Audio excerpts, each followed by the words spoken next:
നല്ലവരായിട്ടുള്ള Marxist പാർട്ടിക്കകത്ത് പ്രവർത്തിക്കുന്ന സമൂഹത്തോട് പ്രതിബദ്ധതയുള്ള വരും തലമുറ നന്നാവണമെന്ന് ആഗ്രഹമുള്ളവരോടുള്ള എൻ്റെ ഒരു അഭ്യർത്ഥന, ദയവ് ചെയ്ത് നിങ്ങൾ പാർട്ടി എന്നുള്ള പോയിന്റ് മാത്രം മനസ്സിൽ വെക്കാതെ ഈ നാടിനെ കുറിച്ച് നിങ്ങൾ ചിന്തിച്ചുകൊണ്ട് ഈ മയക്കുമരുന്ന് ലോബിയെ പിടിച്ചുകെട്ടാൻ മുന്നിൽ വന്നില്ലെങ്കിൽ നിങ്ങളുടെ പ്രസ്ഥാനം അത് എന്നേക്കുമായിട്ട് തീർന്നുകൊണ്ടിരിക്കുകയാണ്. 20% ഭാരതീയ ജനതാ പാർട്ടിക്കാരനിലേക്ക് ജനങ്ങളുടെ വോട്ട് കഴിഞ്ഞ പാർലമെന്റ് തെരഞ്ഞെടുപ്പിൽ വന്നു കഴിഞ്ഞു. അത് പാർട്ടിയുടെ കാര്യം. പക്ഷെ മനുഷ്യത്വം എന്ന് പറയുന്ന ഒന്നുണ്ടല്ലോ, ആ മനുഷ്യത്വത്തെ മുന്നിൽ വെച്ചുകൊണ്ട് നമ്മുടെ അടുത്ത തലമുറയെ അരോഗ ദൃഢഗാത്രരാക്കി വളർത്താൻ BJP-കാരനും കോൺഗ്രസ്സുകാരനും മാർക്സിസ്റ്റുകാരനും ഒക്കെ കൈകോർത്തു പിടിക്കുന്ന ഒരു കേരളത്തെ സൃഷ്ടിക്കാൻ സാധിച്ചില്ലെങ്കിൽ എന്നേക്കുമായി നഷ്ടപ്പെട്ടു പോകും എന്നുള്ളതാണ്. BJP ഏത് രീതിയിലാണ് ലഹരിക്ക് ഒരു പ്രതിരോധം നടത്തുന്നത്? ഈ വിഷയവുമായി ബന്ധപ്പെട്ടുകൊണ്ടാണ് കഴിഞ്ഞ ഒരു യോഗം ചേരുകയും ഞങ്ങൾ രാത്രി മാർച്ച് വരെ നടത്തുകയുണ്ടായി.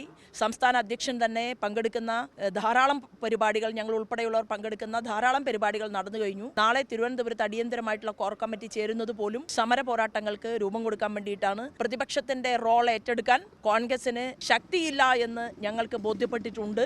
വേണ്ട കാര്യങ്ങൾ വേണ്ട രീതിയിൽ വേണ്ടുന്ന സമയത്ത് പറയാനോ ചെയ്യാനോ തയ്യാറാകാതെ മറ്റു വിഷയങ്ങളിലേക്ക് കാര്യങ്ങൾ വഴിതിരിച്ചു വിട്ടതുകൊണ്ട് കേരളത്തെ രക്ഷിക്കാൻ സാധ്യമല്ല. തീർച്ചയായിട്ടും BJP ശക്തമായിട്ട് മുന്നിലുണ്ടാകും. ഞങ്ങൾ അതികഠിനമായിട്ടുള്ള പോരാട്ടം തന്നെ നടത്തും ഈ വിഷയത്തിൽ.